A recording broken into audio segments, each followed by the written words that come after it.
Good evening, ladies and gentlemen. Sorry to interrupt your conversations. I just wanted to say we're running a little late this evening, principally because our speaker has had what can only be described as one of the worst journeys you could plan, coming all the way from Glasgow. Anything that went wrong did go wrong. I'm very pleased to say she's in the building, but will be with us shortly. So if you could just bear with us for a few more minutes, give her time to catch her breath, and then we'll do the proper introductions. Thank you very much. Right, I'm happy to be back at the front again, and delighted now to officially welcome you to what is actually our summer lecture. Which is unfortunately the wrong term, I think, given the weather outside. But we will, I'm sure, be warmed up by looking at some wonderful imagery from Baghdad. I'm delighted to say that Noorah al-Gailani is now with us, and we can all breathe a sigh of relief that she made it all the way from Glasgow safely. Let me introduce her now to you, for those of you who don't know Noorah. She's been the curator of Islamic civilizations at Glasgow Museum since 2003. She's based at the Burrell Collection, but works across the entire city in all the museums to interpret Islamic art and culture, both ancient and modern, through research, exhibitions, and a variety of educational activities and public events. Indeed, it is her experience in education that, I particularly worked with Noorah, and she's a brilliant teacher. In 2002, she co-authored the Islamic Year, Surahs, Stories, and Celebrations, written for non-Muslim children and published by Hawthorne Press. She graduated with a BA in Interior Design from the College of Fine Arts in Baghdad University and gained 3 years' experience in design and folk art presentation before coming to Britain in 1992. Following her completion of a master's in museum studies at the Institute of Archaeology, University College London in 1994, she worked as project officer at the Grange Museum of Community History in the London Borough of Brent, documenting the presence of its Muslim communities. In 1995, she worked as assistant curator at the Ancient Monuments Laboratory, English Heritage, and between 1996 and 2003, she worked for the Methodist Church in London as curator for John Wesley's House and the Museum of Methodism. So she has enormous experience as a museum curator, a whole variety of worlds. But this evening, I'm pleased to say she's going to be talking on an aspect of the research she undertook as part of her PhD in theology at the University of Glasgow. And she will be talking to us this evening on a Sufi shrine in Baghdad, exploring the challenges of changing times. So please join me in welcoming Dr. Noorah al-Gailani.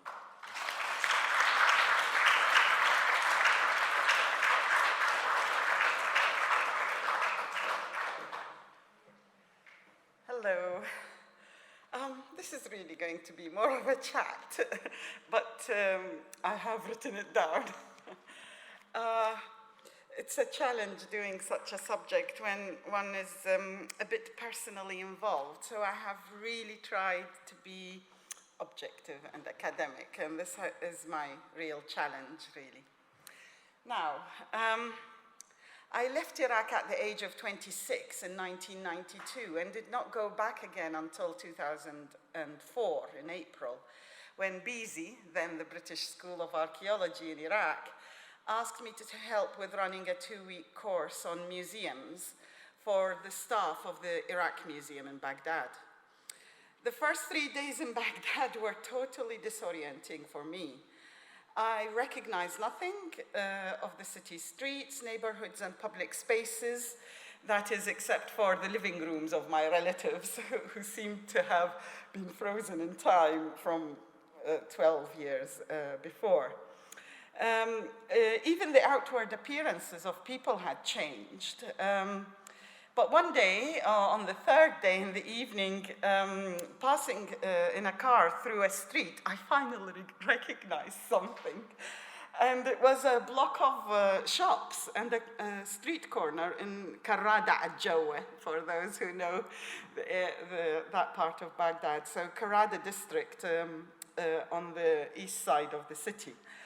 And then I realized, yes, I was in Baghdad. I kind of doubted it all along, almost.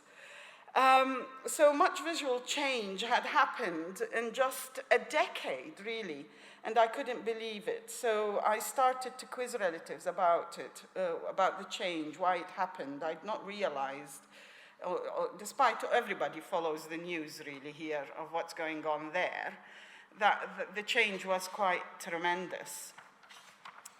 So, the responses were varied. Some said it was the conditions, the years of sanctions, the political system, the pressures they were under to conform to certain behaviors, ideologies, dressing up. The whole atmosphere in general had reshaped them or played a big role in that.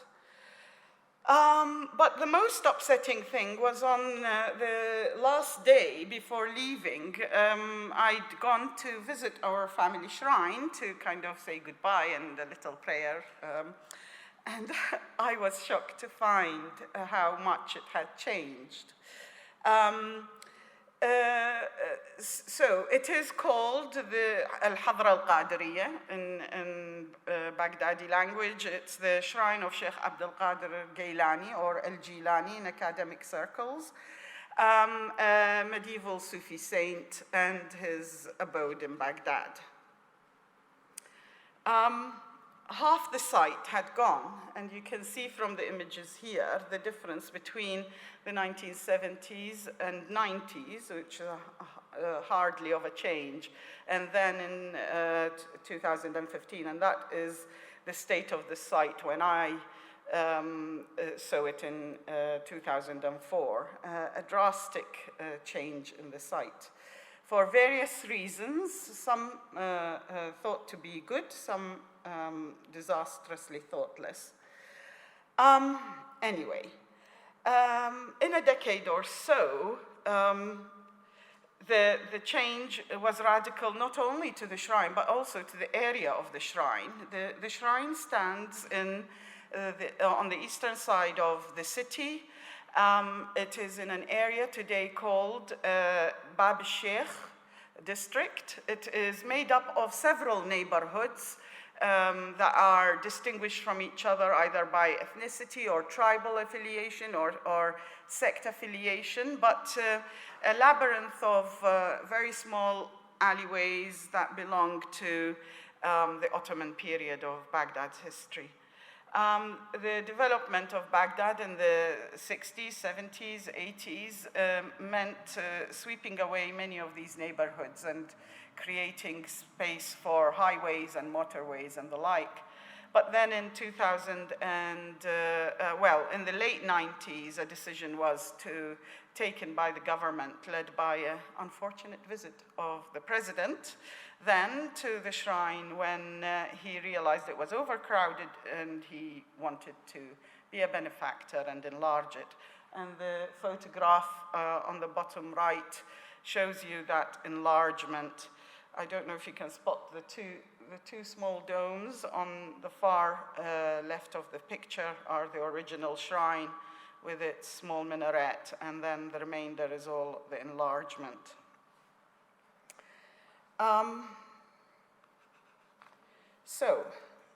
Before I deal with challenges and change, because that was what motivated me to do this study, actually, seeing change and needing to document it, I think I should tell you a little bit about this saint and his significance, and then a little bit about the shrine itself, what it is today.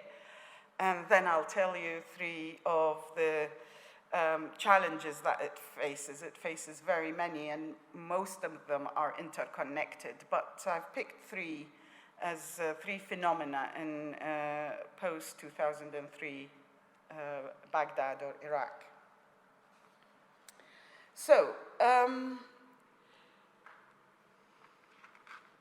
the shrine of Sheikh Abd al-Qādir is the little square on the east, on the right side, within the old city of Baghdad, which had, once upon a time, a wall, a city wall marked in orange.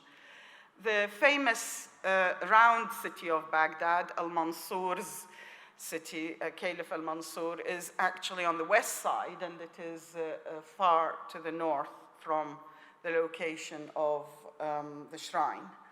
Other key shrines in the city are, not sure how to use it,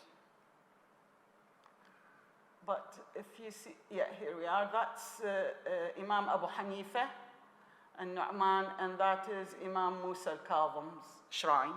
So these are three, and over here is another important Sufi, Umar al-Sahrawardi.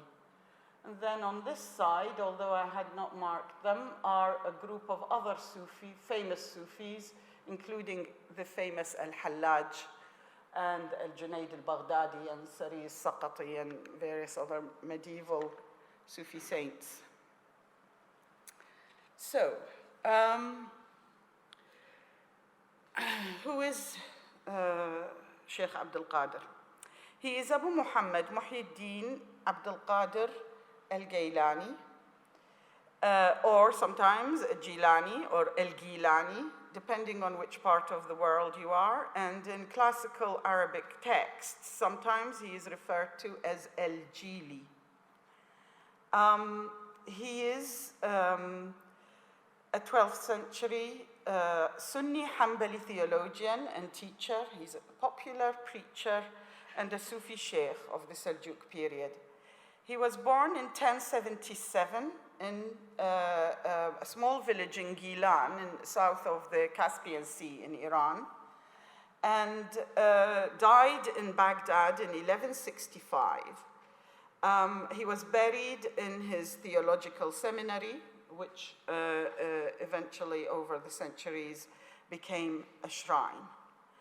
The location of the school, of course, on the eastern side of the city, was in a district called Bab al-Azaj, or Bab al-Azj. And of course, after the shrine dominated the area, it became known after the Sheikh, so Bab al-Sheikh is referring to Sheikh Abd al-Qādir. His body was buried in the school's portico, and this burial became the nucleus of the shrine. And so the oldest part, if you wish, although not the building on it, is actually under the blue dome, or under the small dark dome on the left picture.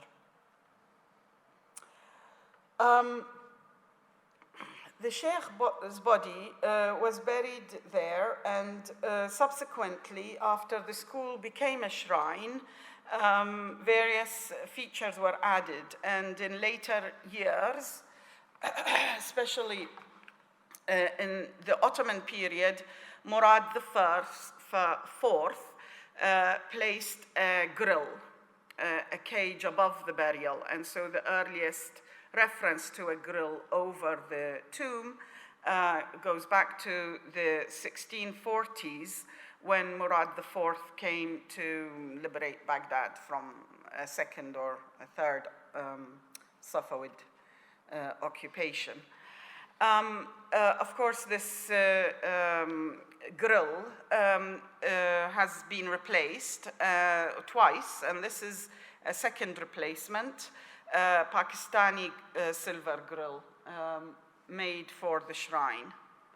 The story of the grill is quite interesting, but it's for another day, or you may want to read about it if you download my thesis, which is available. So, why is he so important? His legendary life and personality is documented in a number of hagiographic works, and has inspired many mystics. His journey to Baghdad at the age of 18, seeking religious studies, is one of these inspirational episodes of his life. in this miniature painting, the moment when the leader of bandits that robbed the caravan in which the 18-year-old Sheikh ʿAbd al-Qādir was traveling, kisses his hand in repentance, which you can see here at the top of the picture. The leader of the bandits, according to the legend, was shamed into repentance by Sheikh ʿAbd al-Qādir's unfearful truthfulness. When he was asked if he had any hidden monies, having robbed the others in the group, he pointed out where his mother had hidden some 40 gold dinars sewn in the lining of his cloak. Many such legendary stories are associated with him, and it's difficult to determine their accurateness. But the real Shaykh left 5 written works in theology and Sufism. Though many more are falsely attributed to him, 5 are only ascertained to be his. Of those is the most important theological work, not a Sufi work, is called al-Ghuniyah li Talibi Tariq al-Haq, and it translates into sufficient provision for seekers of the path of truth. The Ghuniyah is a handbook of ethico-legal or an ethico-legal manual written for Sunni Muslims, and it lists and describes from a Hanbali point of view, for Sheikh ʿAbd al-Qādir was a follower of the Hanbali theological school, the moral, ethical, and social duties to be practiced by a Muslim believer. The book is still very much used by Qadiri Sufis, though none of them are Hanbalis in today's terms of what Hanbalism stands for. Of his writings on Sufism, there are several books, mainly sermons, but also there is one Sufi work called Sirr al-Asrar wa Madahir al-Anwar fima yahtaju ilayhi al-Abrar, and known in English as The Secret of Secrets, or The Book of the Secret of Secrets and the Manifestation of Lights. It is considered to be a classical literary work of Sufism. It explores the realities of faith and the external and internal paths a believer has to take for his spiritual journey towards God. The Qadiriya Sufi order gradually emerged into being after his death, and through the following 2 centuries, mainly led by his sons, who had inherited his role as teacher at the seminary, and then subsequently their own sons. So there is a lineage of promoting him as a saintly figure, and then, of course, the emergence of the Sufi order following or inspired by him. And of course, like all Sufi orders, there is the intellectual side of it, and there is the popular side. And the Qadiriya Sufi order is one of these Sufi orders that have spread terribly widely. Every corner of the Muslim world will have a Qadiri Sufi order, but they never grew to substantial sizes like some of the others, the Naqshbandiyya and various others in North Africa in particular. However, it is the oldest, and it sometimes is considered to be one of the earliest organized groups of Sufis, as opposed to individual Sufis. The order itself has many rules and regulations for affiliation and a path to journey through. But the popular side of it is the one that perhaps is easier to spot and see, and it comes in examples like these posters or paintings, and of course the visitations that lovers of the saint carry out to his shrine. So it's interesting to look at these. Mughal Indian 16th century miniature painting with Sheikh Abd al-Qādir, the top to the right, and sitting opposite him, top to the left, is Mu'in ad-Din Chishti, a leading Sufi of the Indian subcontinent. The one with the lion is very interesting, as there isn't a story about him and the lion. There's no legend or myth. However, there is a saying that he who avoids God's wrath, even the lions will obey him. And hence the positioning of a lion next to him. The one to the bottom left, I have not figured out, and there are numbers of it.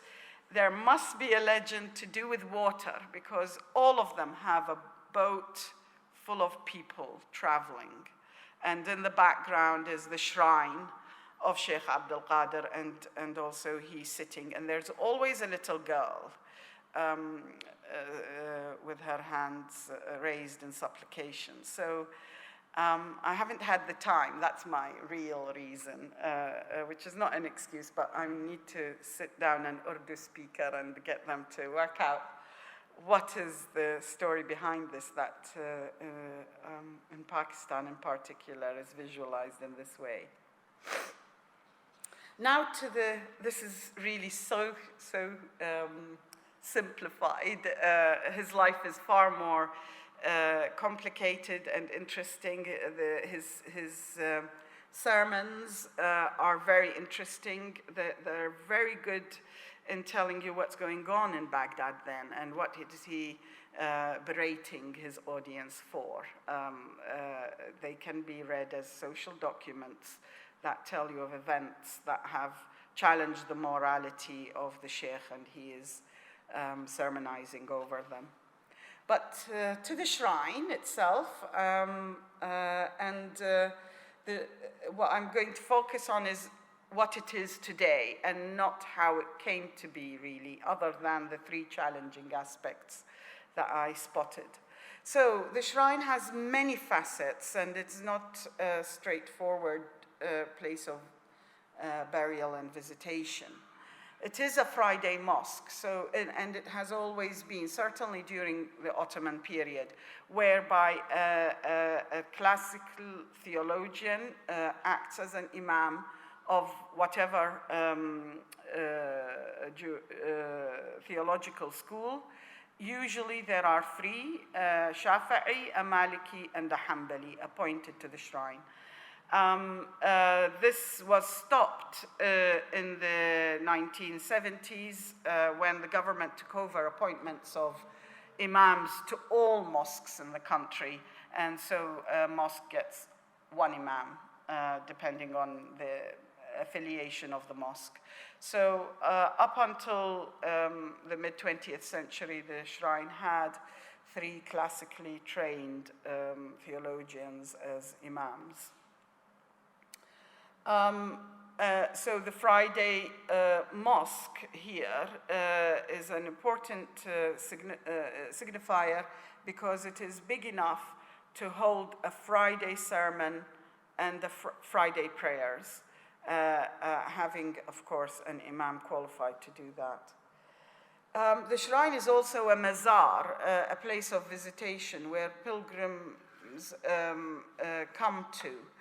In the case of the shrine of Sheikh Abd al-Qādir, the overseas pilgrims are mainly Qadiris, or those influenced by them in the Indian subcontinent and in Southeast Asia mainly. But also there are Qadiris from Africa, and nowadays even the UK. One comes across them at festive times. Birmingham seems to be an important pocket for the Qadiris. Lots of Birmingham people I have met there. The main visitation purpose is, of course, to visit his grave, seek blessings, beseech intercession, and the like.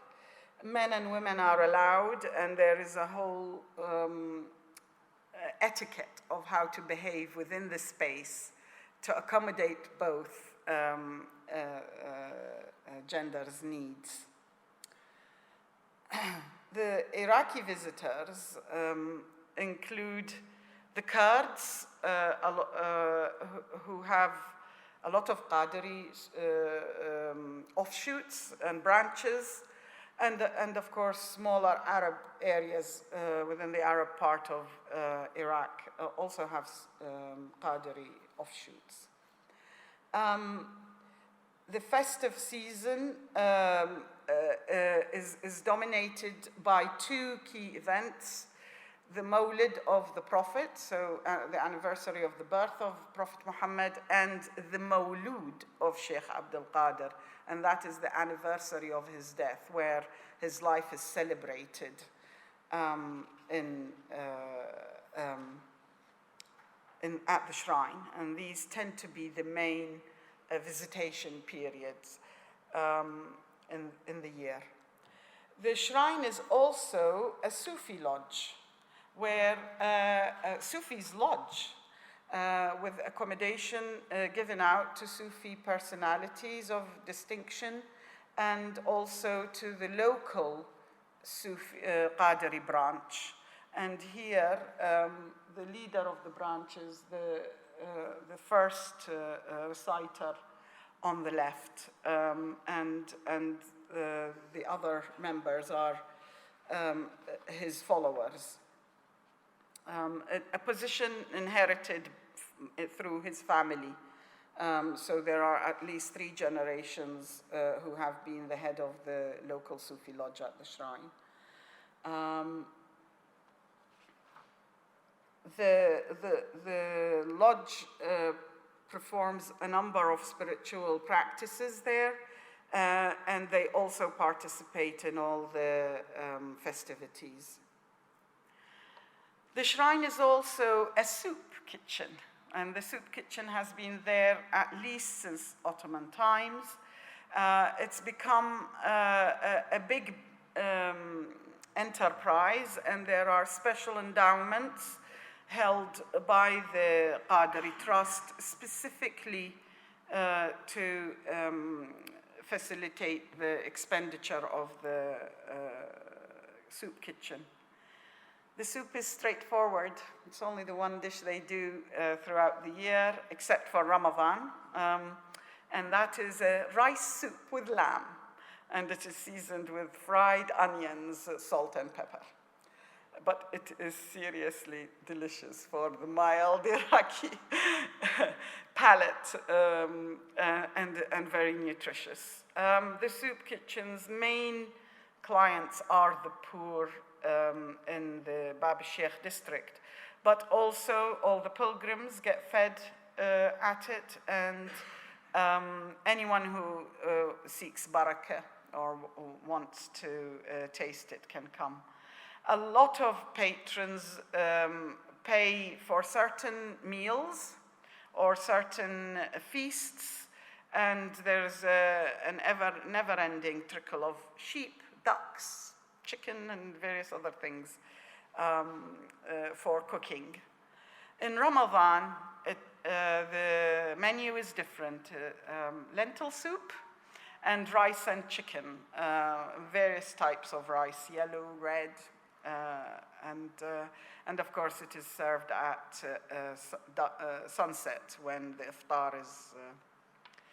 The shrine also has a library, and the library was founded in the 1870s by one of the custodians then, who left his collection of manuscripts for the shrine, and the library has been enriched by a succession of custodians, and also dignitaries in the city leaving their libraries. So several key literary figures have left their libraries to it. There's about 85,000 printed volumes, and 2,500 manuscripts. And the subjects vary. Literally, it is a public library. It's got science, it's got fiction, it's got religious studies, it's got history, geography, law, and various other subjects. It also has a burial ground, a small cemetery called the Baqcha. Called the Baqcha because originally it was a garden, and slowly, slowly, the burials took over the garden, and now they use plots as it is pretty full. It also has a funerary parlor, which provides washing and dressing of the body before burial, not necessarily to be buried here, but the local community in Bab al-Sheikh use it before taking their deceased to whatever cemetery in the city, or even beyond, in the case of Bab al-Sheikh, to Karbala and to Najaf to be buried. So the funeral parlor here is to the bottom right. The charges were nominal, and since 2017, the Shrine has taken it upon itself to pay for them. So they provide them free of charge, but pay the keeper of the parlor a salary.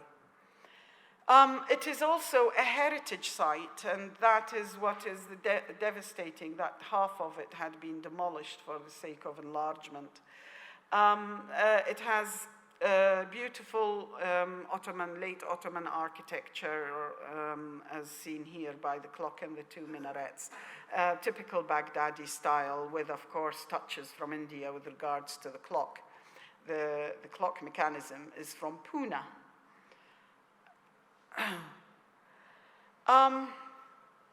Of course, I've spoken about the mosque being a Friday mosque and having imams, and this is one of the first of the three challenges that I want to share with you today.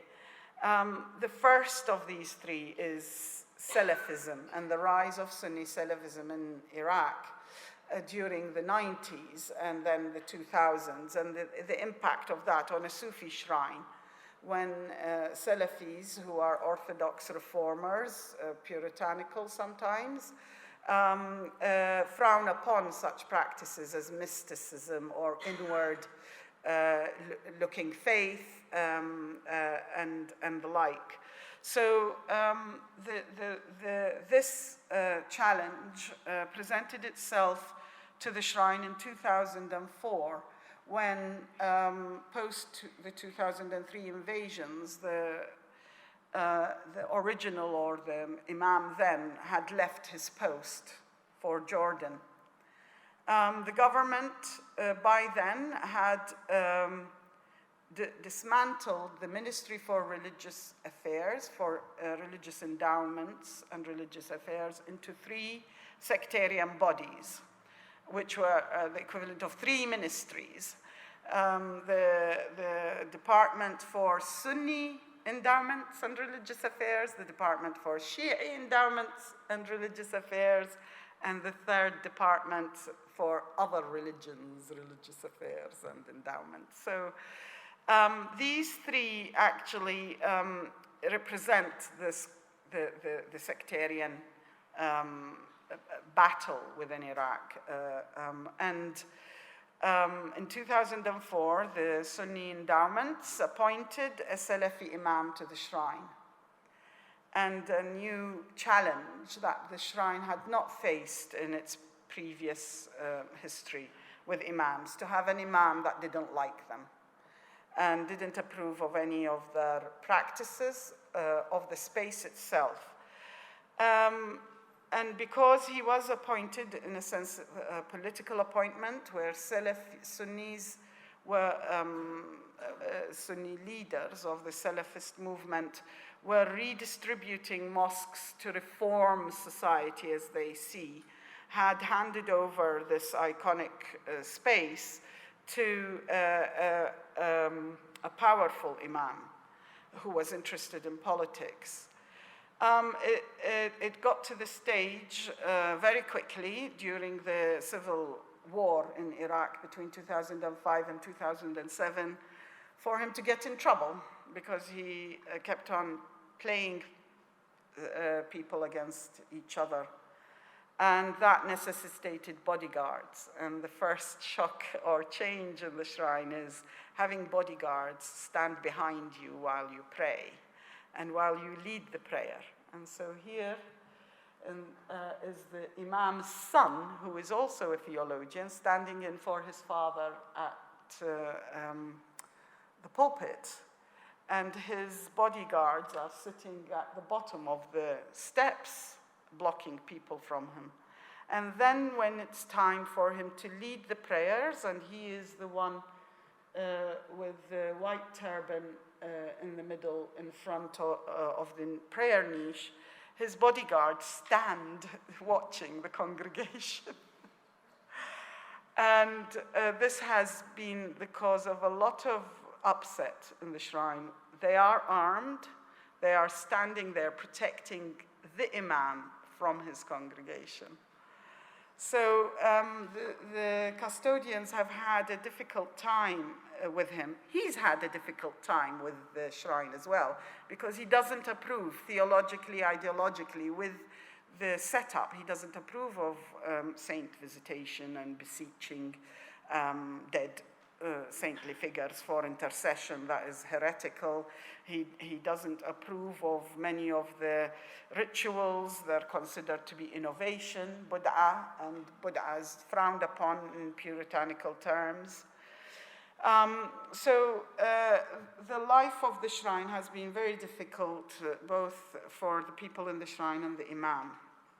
But the ministry, the Sunni department for the Department for Sunni Religious Affairs, does not only influence the shrine through its imam, it also has a propaganda section that produces a lot of educational material with a sectarian slant. And one of this type of material I found hanging on a window in the courtyard of the shrine. And the example here is interesting because the neighborhood is a mixed neighborhood of Sunnis and Shia. The shrine is the biggest religious space in the area, and everybody accesses it for various reasons. So the encounter with polemical material by the opposite sect is very likely, if not weekly, certainly frequently enough in a year. And this is a poster that tells of the importance of al-Sayyida Aisha, the wife of Prophet Muhammad, the controversial figure frowned upon from the Shi'i sect's perspective, but endorsed and loved by the Sunni, from the Sunni perspective. And to choose to present a poster justifying her special place using quotations from leading theologians from the Quran and even hadith, traditional sayings of the Prophet, is quite inflammatory in a space and in a time post-2003 with all the sectarian quarrels or competition. Of course, the custodians have to tread carefully with this powerful government department and sometimes has to turn a blind eye to what gets hung up. I did ask if anyone had a go at defacing it, removing it, but it seems that everyone knows what is happening here, this provocation from a department, and so it was ignored until a feast came and there was the excuse to remove it and hang a banner about some other thing. The imams, I mentioned, struggled with various elements of Sufi practice. And 3 of these are dhikr, or the hadra, the sessions of commemoration and praise for God, which Sufis regularly perform, and the accompaniment of musical instruments. And here we have Kurds using small kettle drums and tambourines, large tambourine type drums. They also object to requests of intercession and visiting the grave of the Shaikh for that purpose. And it's interesting, looking through the little openings of the grill, I always spot papers amongst the money that's been thrown in as donations. And this particular letter, which I really photographed a lot to try and work out what it says, is quite upsetting. It is a copy, a photocopy of a formal letter a soldier has written to the head of the infantry in the Iraqi army. And he explains in it that he has been following them since 2005 to try to persuade them that he is not a martyr, that he is still alive, and that he needs his job and he needs his salary. And it's not clear from that letter what the attachments are, but they seem to tell how he definitely didn't die in a specific battle in 2005. And of course, this document I photographed in 2014. So it tells you how long this man has been struggling to reinstate himself as a living being. Now, what did he do that they confused him for having been killed? Did he run away? Did he not turn up? Did he falsely ask somebody to say he died? And now this has blighted his life. The other thing that has upset the Imam to the extent that he wrote a formal complaint to the Department of Sunni Affairs against the custodians for encouraging fornication in the shrine. And that photograph at the bottom is I suppose, the culmination. And 2013, in the Mawlud season, there were several robberies in the hotels in Baghdad where pilgrims were staying, and two pilgrims were killed. So general criminality, but because of the lawlessness in the city, the government's not in control, or the police is not in control, and these things happen. So the shrine custodians decided to invite all the pilgrims that year to stay in the shrine because they could control the space and they wouldn't be robbed, or threatened. So massive marquees were set up in this huge courtyard, and people stayed. People had come as families, so you had families staying in mixed space. And that all of a sudden became a tradition. So in 2014, that happened every year. The poorer of the pilgrims, especially from the Indian subcontinent, stay in the shrine to subsidize basically their trip. It saves them money. And so it's become an organized thing where there is a whole store full of these mattresses that get conditioned, etc., for every season. And they've also now bought their own marquees. They don't rent them out, so they've got all the structures to set up. Hence the complaint that this had become a tradition where men and women get to sleep in the shrine. Of course, nothing came of it because it was an exaggerated reaction from him, but it shows you the uneasiness between the issue of mixing genders, even if they were families and everybody was supposed to respect the holiness of the space. There were dynamics of this exposure to the other gender in such a big space. But the shrine's custodians, careful that they are, they have not left things without exploiting the media to build up their reputation or shore it up against all this onslaught of inaccurate behavior or inaccurate management or and the like. And Facebook seems to have really been the tool. This is the Shrine's Facebook page. It is updated almost daily. There are a number of followers, and all sorts of things are added to it, from announcements of events and activities to statements about things happening in the world, to secular events like celebrating the foundation of the Iraqi army and the Shrine taking it upon itself to send a congratulation to the nation on that occasion. So there's a media outlet for a voice that is usually drowned by the fearful ones.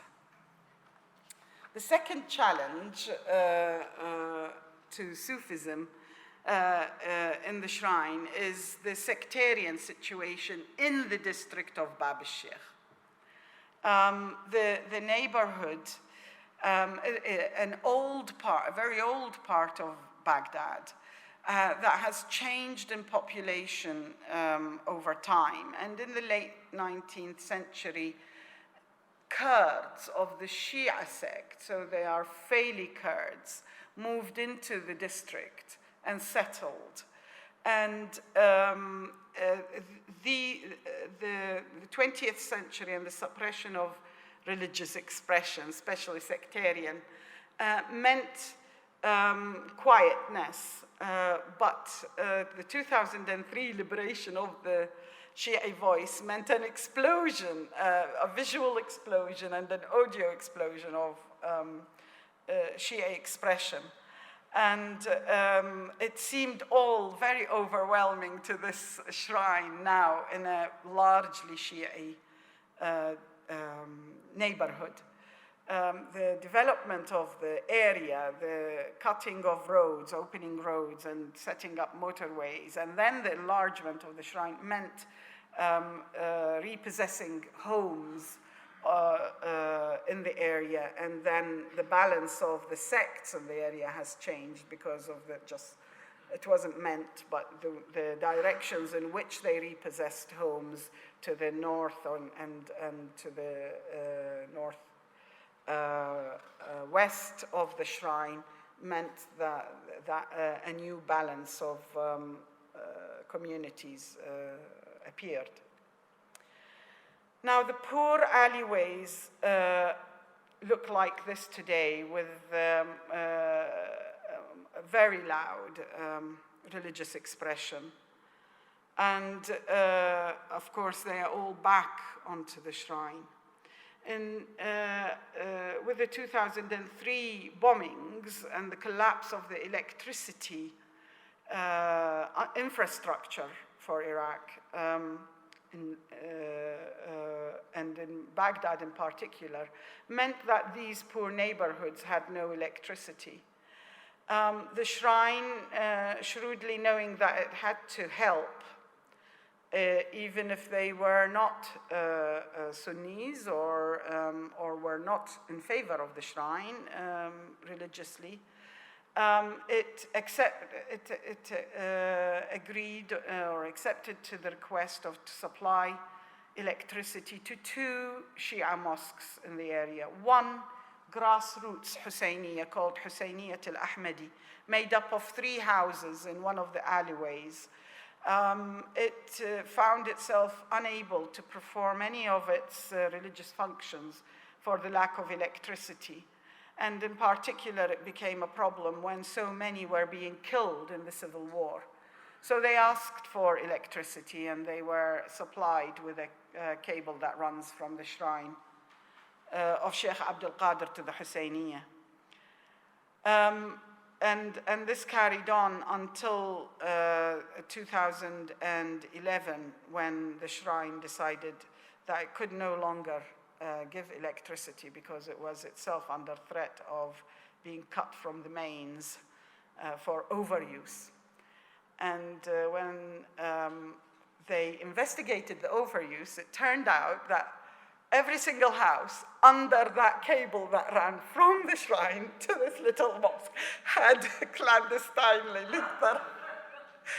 There's no electricity, and the country is in, you know... and so to resolve the issue, they would have had a rebellion, and the shrine of Shaykh al-Qādir would have been sacked, definitely, if they just cut the electricity. So what they did, they set up, like a switchboard, an electricity board for 1,000 houses in the district. And they linked these 1,000, and they said, well, the others have to go to the government. And they cut off the electricity from the little mosque to reduce, basically, the consumption. So these 1,000 houses still are still receiving free electricity from the shrine, but this small mosque has had to find other ways of getting electricity. The sectarian period, which is still carrying on, has manifested itself in festivities. And of course, the Shi'i calendar is far more rich with events. Every saint within the Shi'i pantheon of saints has a birth celebration and a death anniversary.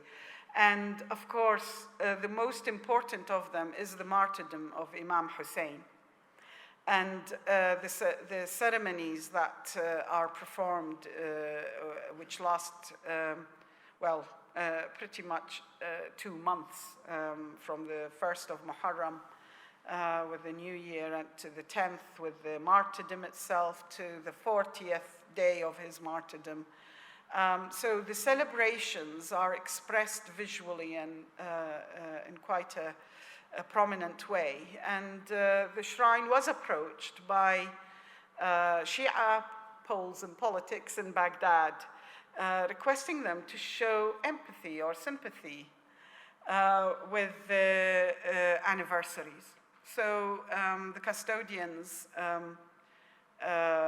printed a number of banners that greet, as this one does, subtle greetings to the martyr, his family, and to all those who love him. And they are hung every year in season on the fences of the site of the building, in solidarity with the mourners. But of course, people learn from each other, so the shrine started to make their own banners for their own events, and they are quite, I would say, provocative. Everyone bothered to read them or knew a little bit. And this is the concrete wall to the front is a barrier to protect the shrine. And these were set up after a car was, what's the word? A car full of bombs was driven into it, and it caused major damage in 2007. So the back wall, the brick wall, is the actual shrine wall, and on this side it's actually concealing the burial ground that I showed you earlier. So on the white concrete barrier are banners advertising pilgrimage to Mecca, and one announcing the martyrdom of a militiaman who is having his funeral on a specific day, on a Monday during January 2014. On the wall above him, and this is coincidence because I'm sure if I'd walked the other way, they won't be on top of of each other. The banners, they'll be slightly. Is a poetic verse, a boastful poetic verse attributed to Shaykh Abd al-Qādir. And it says, أفلت شموس الأولين وشمسنا أبدا على فلك العلا لا تغرب. It says, those who came before us, their suns have waned, as in the sun in the sky, but our sun is ever high in its lofty orbit, and never to set. That's the word, yeah. So I think that's quite a cheeky way of marking territory. It's like cats. Everyone's marking their territory. The other important and seriously important Shi'i mosque is the al-Jīlānī mosque, which is along the same street as the shrine of Shaykh Abd al-Qādir, but separated by a shanty town almost, of illegally built houses, very small, poor area. Al-Jīlānī had the same problem, despite its importance and size, as the little Husayniyah in Bab al-Sheikh. It had no electricity. And although it is an impressive mosque and has an interesting history, it has no endowments, and so there is no income to upkeep it.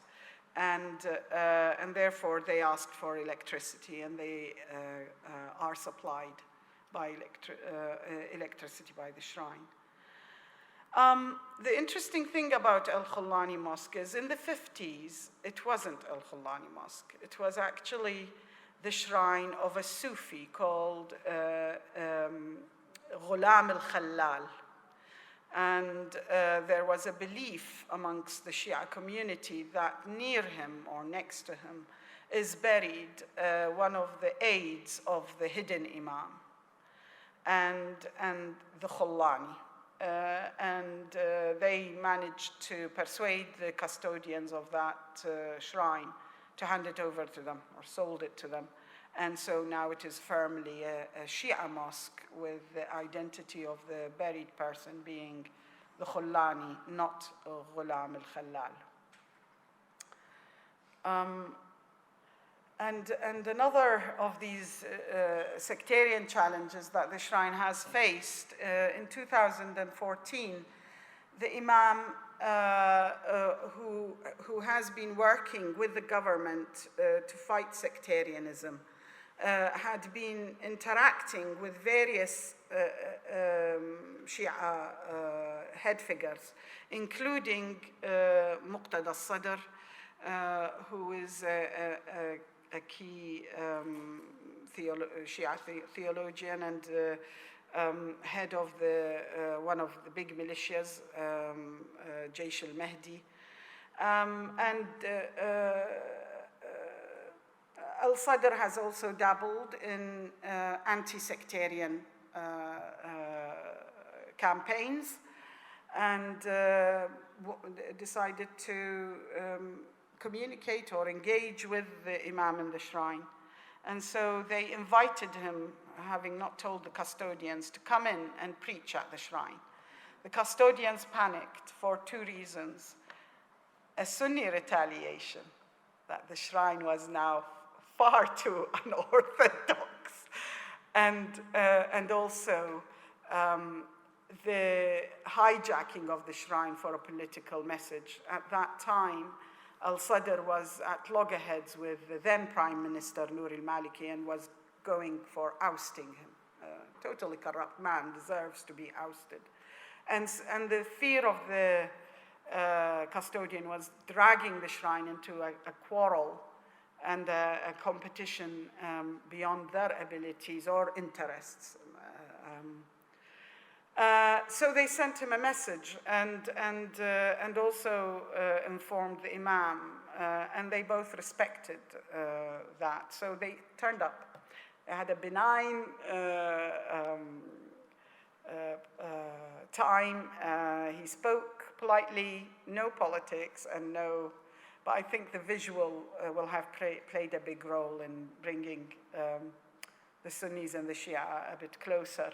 And the reports came that the Jaysh al-Mahdi was very pleased that their leader was welcomed in the shrine, and that meant that the Shia in the district of Bab al-Sheikh were also happy with the shrine's sympathies with them. The third challenge, and I'll try and do this quickly. The third challenge that I want to share with you today is the enlargement of the shrine. So the map on the left is of it as it's been throughout, it's size-wise, throughout the 19th and 20th century. This is the plot of land that it occupies.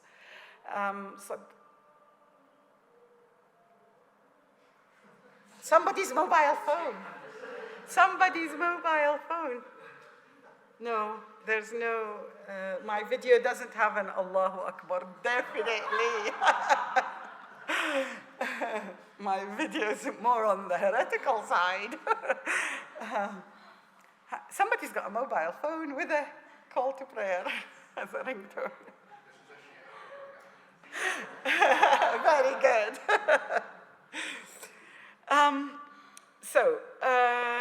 You can see here how much of the neighborhood has been taken over to create the bigger building beyond the yellow square.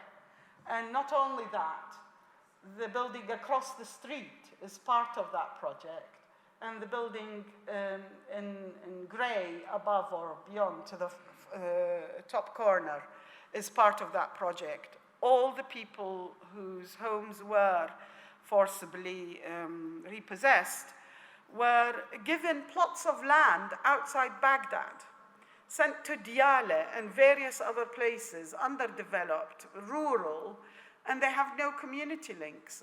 A terrible devastation of the neighborhood and the networks that existed. And really not to much benefit, perhaps, if one measures the bigger picture. But the enlargement caused two things. One, the displacement of parts of the shrine that were close to each other and had a dynamic between them. The library and the burial chamber, the soup kitchen and the prayer halls. These were all pushed aside, and the library became where the letter G is. So, let me see, yeah. So the library used to be here, right along here, and it's moved right to the back and hidden behind colonnades. The soup kitchen used to be where that ladder is, or stairwell, and now it is here. Across a main thoroughfare, and it means that people coming to the soup kitchen need never pass through the shrine or see it. And so pushing the poor away, hiding them, and leaving the shrine to just the visitors where they don't encounter poverty, and yet this whole district is terribly poor. And then also here is the administration, when the administration used to be here, immediately in front and in contact. And now it's like the administration is like a modern office with computers and people disengaged, and they do telephones and type letters and stuff like that, and don't actually live the life that is happening here. So the lucky ones are actually the servants of the shrine, because they've remained in the original space, regardless of whether the other amenities that have been created are now there or not. And this is an ongoing challenge. How to manage a site from across the road is continuous, and there's a lot of issues on various levels of management with controlling the site. But there are unintended consequences, and it's interesting to see that nothing is black and white. The unintended consequences, a massive, massive space during the hot months is unbearable because it's marble and it reflects so much light. And they've, in between 2009 when I started this mapping exercise and today, they have had to change the marble 3 times because the thin sheets of marble actually bend in the heat, in the extreme heat of Iraq. They need really substantial slabs to resist that issue. So the massive space, the open 24 hours a day almost, they only started closing the doors during the Civil War period, and they'd shut them after the night prayers, but open them for the dawn prayers. So they'd be shut for 4 or 5 hours.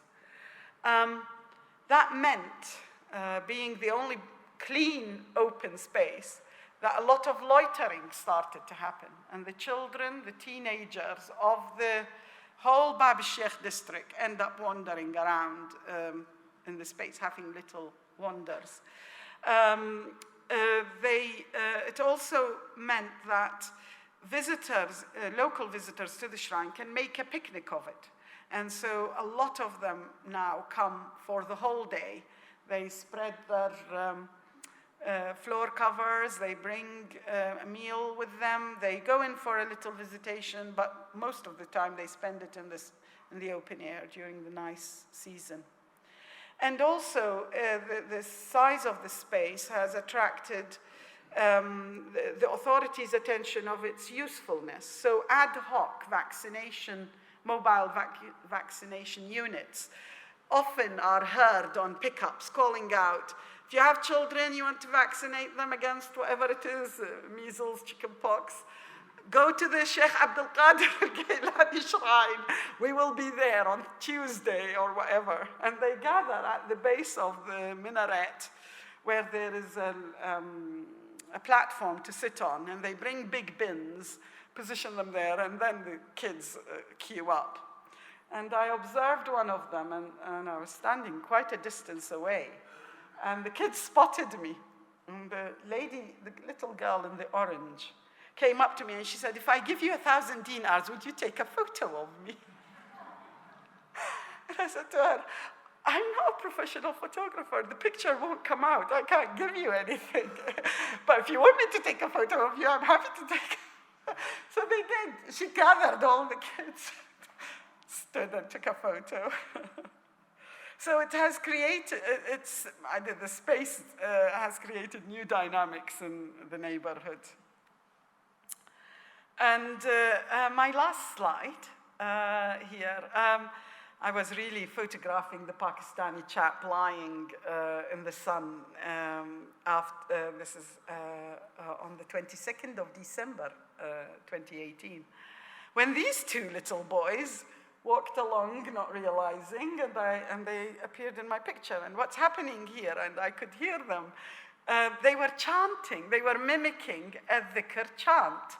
And they wanted to play the deaf, but they didn't have. So they had these cardboards, cut up cardboard boxes, little and they were walking around chanting. So there are local boys loitering in the courtyard, and they'd picked up the music, the sound, and they were role-playing.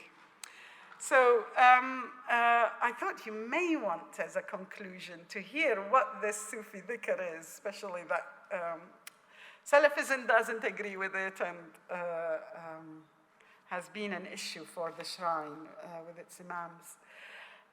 So it's a 6-minute slot, and before, if you can help me, that would be great. Before we start it, I just want to say, will the picture appear? Good.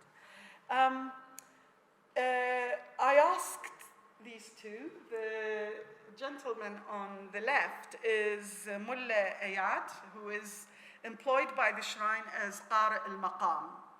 and he is Shia Turkmen, and is considered to be one of the best qurra of maqam in Baghdad today. And the chap to the right is Bekir, and Bekir is a servant in the shrine. He's one of 4 brothers who work in the shrine. They do a variety of tasks, but the 4 brothers are also dhikr reciters. I asked them if they would just do one of the recitations that they do for Shaykh al-Qādir. And those Arabic speakers amongst you will be able to enjoy it more. My apologies. But I will just tell you briefly. They are 12 verses, and every alternate one is a chorus, a repeat of the same verse. And the repeat verses says, Mawali ya Mawali, Abu Salih ya Sultan al-Rijali. So, seekers, O seekers, O seekers, Abu Salih, the Sultan of men. Leader of men. The other verses are actually individual verses taken from various poems attributed to Shaykh ʿAbd al-Qādir, in which he praises either his state or himself or his origin, etc. So one of them is about him and his association with the Prophet. One of them is about his love for God, which makes him superior to all other lovers of God, and so on. And the language is both in classical Arabic and Baghdadi dialects, and they move between the two. Right.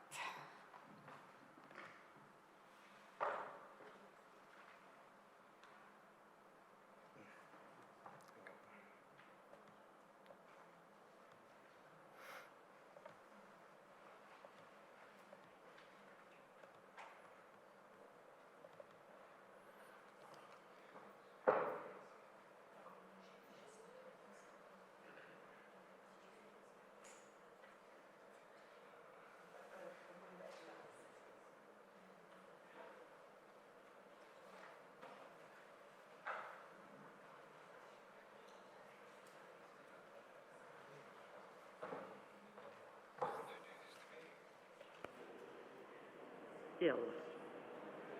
فمن في رجال الله نال مكاني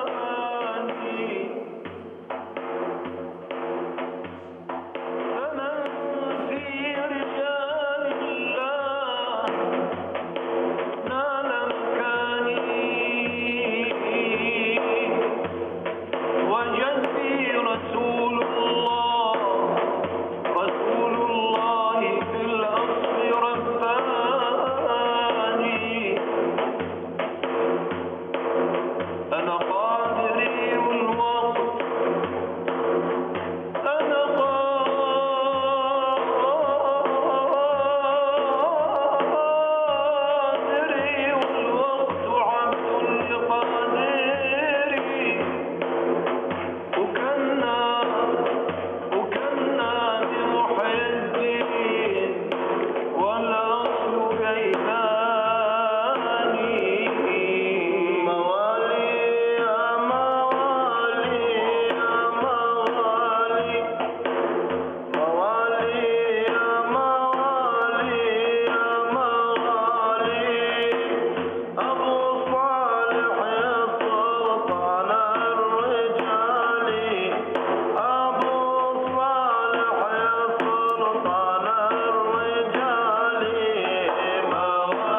thank you so much for that enthralling lecture, a little bit of everything, which is wonderful.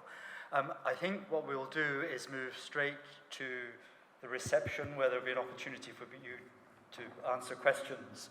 I'm sure there will be many. So before we move outside this room, I'd just like to invite Dr. Erica Hunter to give official vote of thanks.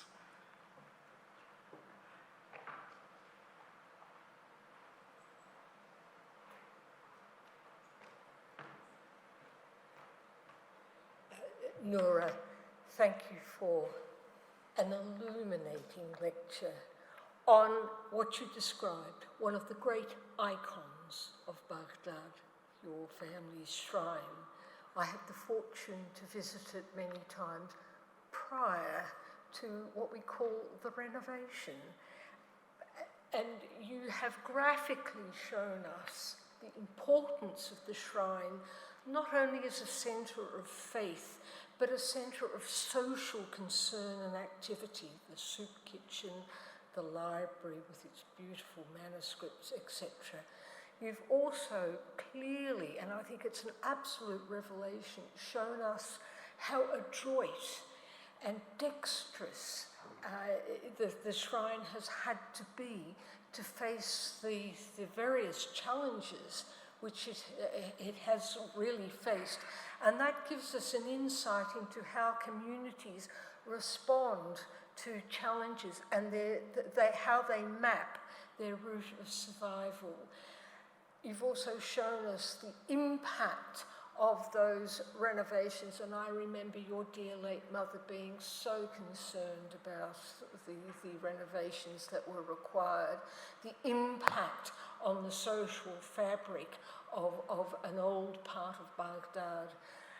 I can only say it has been a wonderful expose of a great institution from a great family, and thank you so much.